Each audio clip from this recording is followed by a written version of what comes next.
Hello guys, this is Dr. Sayyid Hamid from Afghanistan. I have studied dentistry at Kabul University of Medical Sciences and I have got a DMD degree in dentistry and I'm gonna soon specialize in oral surgery. As you know, I've got a Facebook page named Dr. Dentist. In my page, I post clinical notes related to dentistry, which are so much crucial for dental students and dentists. And I have begun a YouTube channel uploading videos, uploading dentistry videos, and I have recently decided to lecture, to start lecturing about topics of dentistry myself. That is why please subscribe to my channel, like videos, watch the videos, comment and share. Your likes, comments and shares actually give me energy, inspire me to make the new ones. Then please don't forget like, comment and share. Today I would like to lecture about varnish, liner and base. Not only students, not only most students, but also dentists have difficulties and problem with varnish, liner and base. They don't know what varnish, liner and base are and don't know how to use them. Then please pay more attention to understand it, to get it and to know it. First, we begin from varnish. What is varnish? First, this is our tooth, this is enamel, this is dentin, and this is the pulp. This is the cavity we have prepared. Looks like a deep cavity, okay? Varnish is actually a thin layer of organic material or coupled resin with thickness of 2 to 5 microns dissolved in ether or chloroform. Okay, this is our varnish. Its thickness is about 2 to 5 microns. Remember it, don't forget it, about 2 to 5 microns. Varnish is actually applied in all walls of the cavity, for example the floor, for example this is mesial, this is distal, in the mesial wall, in the distal wall, in the buccal wall, in the lingual wall, okay, both in dentin, on dentin and on enamel. Okay, varnish is applied in dentin and on enamel, never forget it. This is a typical of varnish, Namuvar, dental varnish. If you would like, you can use it. Why do we use varnish? What advantages does it give us to use varnish? First, it seals dentinal tubules. As you know, dentin is made up of tubules. Okay, when you're preparing a cavity, these tubules are exposed. When you're exposed, everything can penetrate it. Everything can penetrate it. You're restoring material, medication, anything. Then this varnish seals them. When it seals them, it prevents from the micro leakage of your restoring material. First. Second, it prevents tooth discoloration, especially when you're restoring a tooth by amalgam. After 1 or 2 years, your tooth color is changed. If you wanna prevent it, then use varnish.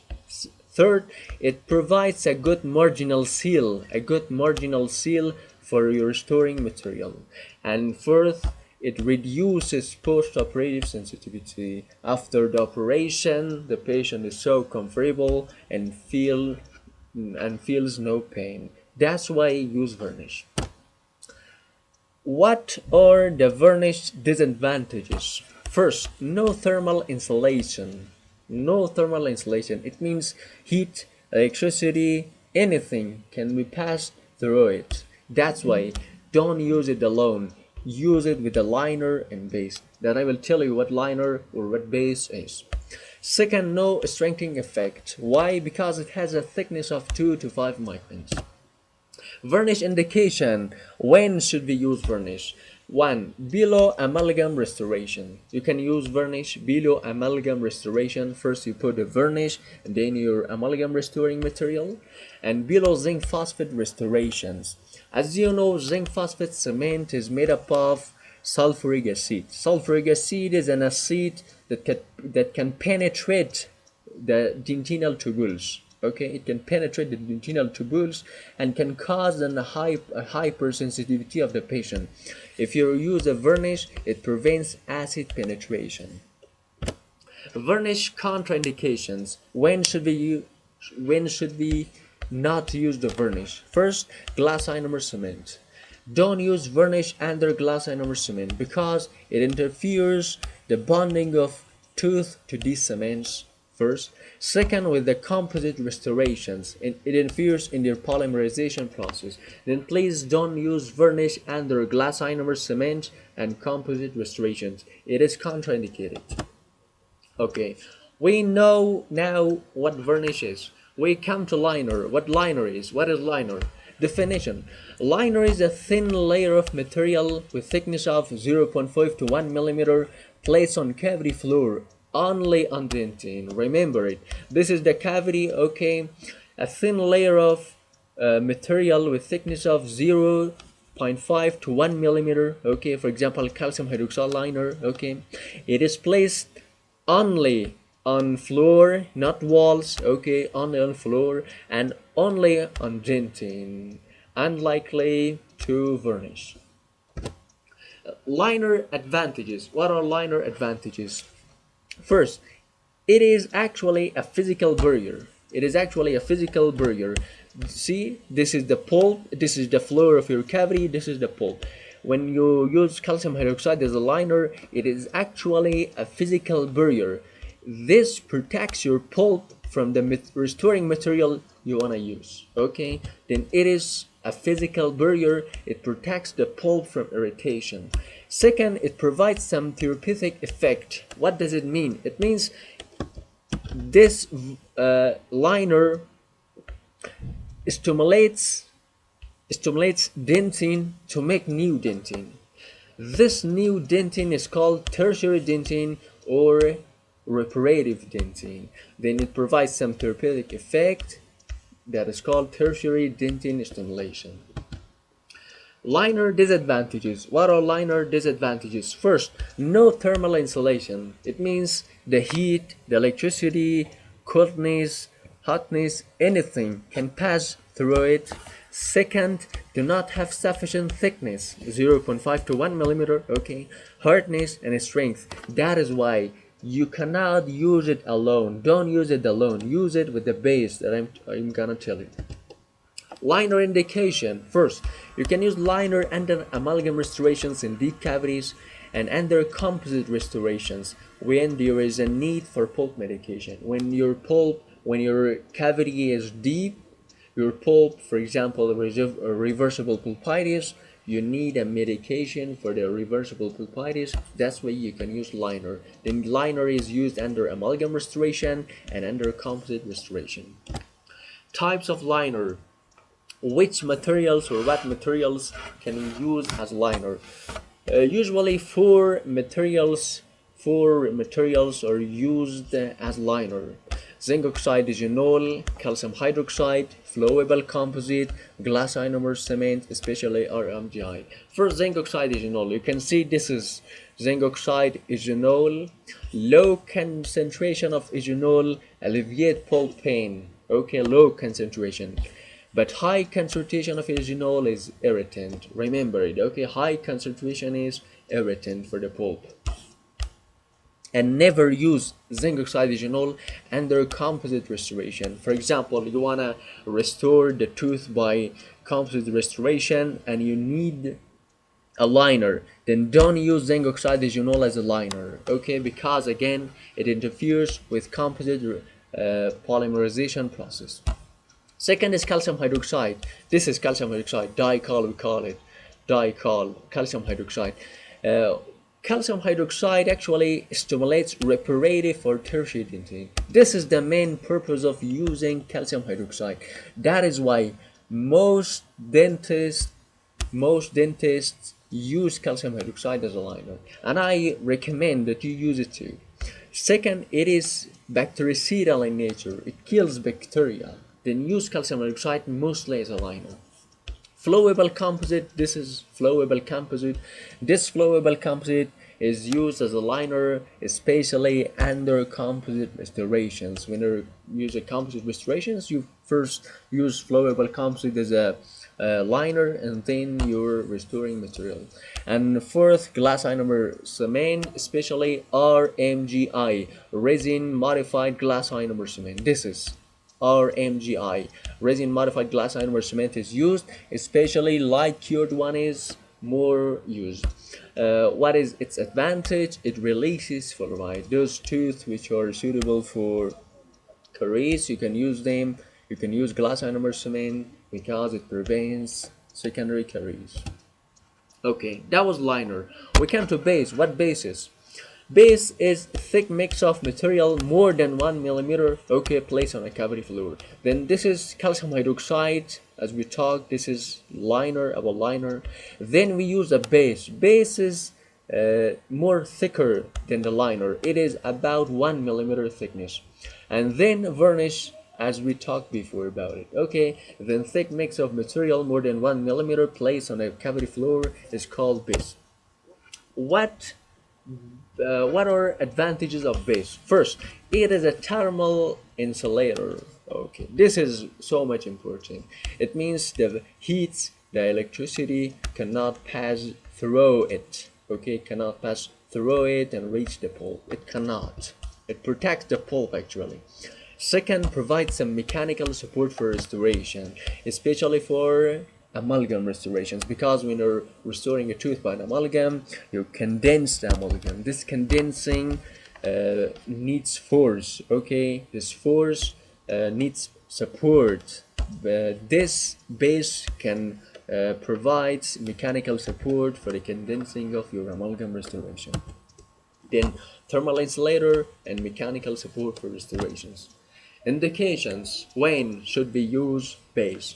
Deep classes cavity. Yeah, deep classes cavity. For example, this is a deep cavity class, but this is not. This cavity needs base, but this does not. Okay. Pulpotomy and pulpectomy. Pulpotomy is partial removal of the pulp tissue, and pulpectomy is RCT, or root canal treatment. You remove all the tissue in the pulp and root canal system. And soon I would like to lecture about pulpotomy and pulpectomy, the differences, indications, contraindications, and everything. Then indications of base are deep class cavity, pulpotomy, and pulpectomy. Examples of base. What materials can we use as a base? Four materials are usually used as a base. Zinc phosphate cement. Zinc phosphate cement is used as a base, not as a liner. Remember it, okay? You cannot use zinc phosphate cement as a liner. Zinc phosphate cement is only used as a base. Second, zinc polycarboxylate cement. This is a zinc polycarboxylate. You can use as a base. Reinforced zinc oxide digenol. Zinc oxide digenol is used both as a liner and as a base, but reinforced one is used as a base. And glass ionomer cement, they can be used as a base. Okay, one more thing I need to mention in my lecture, that is RDT, a crucial topic, a crucial and important thing that most underestimated. What is RDT? RDT is remaining dentin thickness. What is remaining dentin thickness? Remaining dentin thickness is amount of dentin that exists between the cavity floor and a pulp chamber roof. Okay, let me come to this. This is your cavity floor, okay, and this is your pulp chamber roof. Amount of dentin between the floor and the pulp chamber roof is called RDT, or remaining dentin thickness. According to RDT, we have got three kinds of cavity. Okay, according to, for example, here we have less RDT, but here in this tooth we have got more RDT. it means less damage to pulp. According to RDT, we have got three kinds of prepared cavities. First, shallow cavities, second, moderately deep cavities, and third, deep cavities. In shallow cavities, RDT is more than 2 millimeter. In shallow cavities, RDT is more than 2 millimeter, okay? It means we have got 2 millimeter or more than 2 millimeter dentin, remaining dentin. In this cavity, no base and no liner is indicated. Don't use liner and don't use base, but varnish or dentin bonding agent is indicated. Under composite restoration, you can use dentin bonding agent. You cannot use varnish, as I told you before, as I mentioned before. But under amalgam restoration, you can use varnish or you can use dentin bonding agent. In moderately deep cavities, RDT is between 0.5 to 2 millimeters, okay? In this case, no liner is indicated. Don't use liner, but you can use a base in it because it provides a thermal insulator and a mechanical support for your teeth. In deep cavities, RDT is less than 0.5 millimeter, okay? In this case, you first should use liner, then you should use the base, then for example dentin bonding agent or varnish, and then your restoring material. Okay, the main purpose of liner, base, varnish, dentin bonding agent is to protect the pulp from the irritants, especially when your pulp, especially when your cavity is deep and is near to the pulp. That is why we use them. Here we talk about different ways of pulp protection and their various restorative materials depending upon RDT. Here is types of restoration. For example, either you want to restore the tooth by amalgam, glass ionomer cement, composite resins, or cascular restorations. This is the RDT, okay? Shallow cavities, this is the moderately deep cavities, and this is the deep cavities. In silver amalgam, when your cavity is shallow, it means when your RDT is more than 2 millimeter. Just use varnish, okay? First you use varnish, you put a thin layer of varnish on your walls, on the floor, okay? Then use amalgam. In moderately deep cavities, use a base first, okay? A base, for example, zinc phosphate or zinc polycarbonate. Use a base, then you can use varnish and then silver amalgam. But in deep cavities, okay, you should first use a calcium hydroxide as a base, okay, as a liner. Then you use a base, then you use varnish, then silver amalgam. In glass ionomer cement, in shallow cavities and moderately deep cavities, nothing is required. Why? Because glass ionomer cement is so much biocompatible with the pulp and with the body. That's why in shallow and moderately deep cavities, nothing is required. But in deep cavities, you should use a calcium hydroxide liner. You put a liner, a thin layer of liner, then you put your glass ionomer cement. In composite resins in shallow cavities, first you use a dentin bonding agent. We cannot use varnish, as I told you before. First you put a dentin bonding agent, okay, on walls and floors, then your composite. In moderately deep cavities, first you put a dentin bonding agent, then composite, or you can use a base, then composite. But in deep cavities, you should first use a liner, for example, calcium hydroxide, then a base, for example, glass ionomer cement, and then a composite. If you're restoring a material, a tooth, by first liner calcium hydroxide, then glass ionomer cement as a base, and then composite restoration. This is called sandwich technique restoration that I'm gonna talk soon about it. And in cascular restorations, in shallow cavities, nothing is required, but in moderately deep cavities, you better use a base, okay, then your cascular restorations. But in deep cavities, again, first use a liner, for example, calcium hydroxide, then a base over it, and then your cascular restorations. Thank you guys, this was the lecture. I wish you could get something, I wish you could understand it. Please subscribe to my channel. I've got a Facebook page, Dr. Dentist. It is its logo. A YouTube channel, Dr. Dentist, and Instagram, Dr. Dentist. Please subscribe to them and follow me. Thank you so much.